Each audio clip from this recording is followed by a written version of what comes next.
শুভ দুপুর বন্ধুরা, দেখো আজকে নিয়ে আসলাম মূলা রান্না করব শুটকি দিয়ে।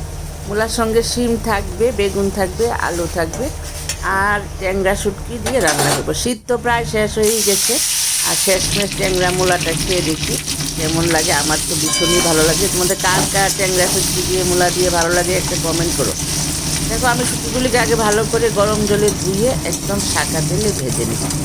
আর ছাঁকা তেলে ভেজে নিলেই ভালো হবে, আর শুটকিগুলিও খুব ভালো ছিল। তারপরে দেখো পেঁয়াজ কুচা দিয়েছি, পেঁয়াজ কুচা দিয়ে পেঁয়াজ কুচাটাকে একটু লাল লাল করে ভেজে নিচ্ছি। ভেজে নেওয়ার পর রসুনগুলি একটু ছেঁচে আবার ওই পেঁয়াজ ভাজার সঙ্গে রসুনটাও দিয়ে দেব। তারপরে রসুনটা আর একটু লাল লাল হয়ে ভাজা হবে, দিয়ে দিলাম এখানে রসুন আর পেঁয়াজ একসঙ্গে ভাজাটা হয়ে যাবে খুব ভালো করে। আর রান্নাটা খুব টেস্টি রান্না, সবজি দিতে তো কয়েকবারই খেলাম আর এবার খুব কষ্টও লাগছে যে বাজারে গিয়ে দেখি শিমগুলি খুব সুন্দর সবুজ সবুজ।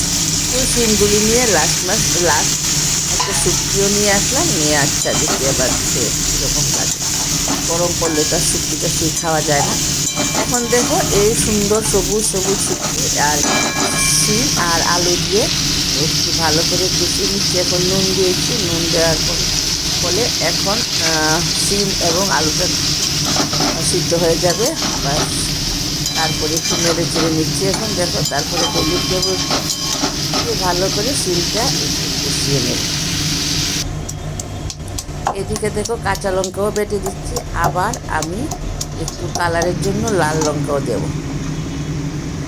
কাঁচা লঙ্কাটা বেটে দিয়েছি তরকারিটার মধ্যে। দেখো শিম আর মূলাটা একটু লাল হওয়ার সঙ্গে, শিম আর আলুটা লাল একটু ভাজা হওয়ার সঙ্গে সঙ্গে আমি সেই সিদ্ধ করে রাখা মূলাটাও দিয়ে দিলাম। এখানে মূলাটাকে আগে জল জড়িয়ে নেওয়া একটু সিদ্ধ করে নিলেই ভালো হয়, কারণ জলে ডুবিয়ে আমরা সিদ্ধ করি। তার কারণ হলো মূলাটার মধ্যে সবসময় একটু সার বেশি থাকে তো।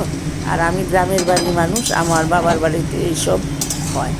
এই বেশি মূলা, এই যে মূলার মধ্যে একটু সার একটু বেশি দিতে লাগে, দিলে মূলাটা একটু বড় হয়, একটু বেশ পুষ্ট হয়। মূলাটা পুষ্ট হলেই মানুষ পছন্দ করে বেশি।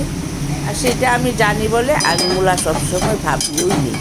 ভাপিয়ে নিলে মূলার যে সারের গন্ধ টন্ধ বা থাকলে ওটা বেরিয়ে যায়। আর দেখো এবার ভেজে রাখা শুটকিটা দিয়ে দিলাম।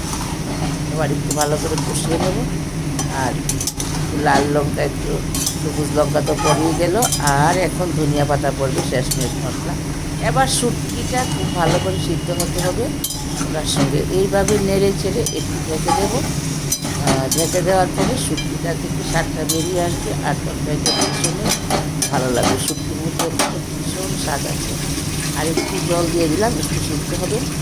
আমি কোনো শুটকির মাথা আমি খাই না, কিন্তু একদিন আমি ট্যাংরা শুটকি একটা মাথা খেয়ে দেখলাম, এত স্বাদ ট্যাংরা শুটকির মাথা শুটকি আর চন্দনা শুটকির মাথা, ভীষণ স্বাদ। আমি কিন্তু খাইনি, হঠাৎ তো ইচ্ছে হলো থেকে।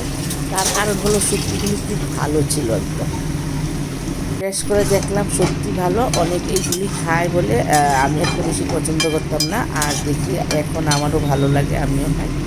রান্নাটা প্রায় কমপ্লিট হয়ে গেছে, ধনিয়া পাতা দিয়ে নামিয়ে নিলাম। আর আশা করি বন্ধুরা ভালো লাগবে। যদি ভালো লাগে একটা লাইক, একটা সাবস্ক্রাইব দিয়ে আমার পাশে থেকে।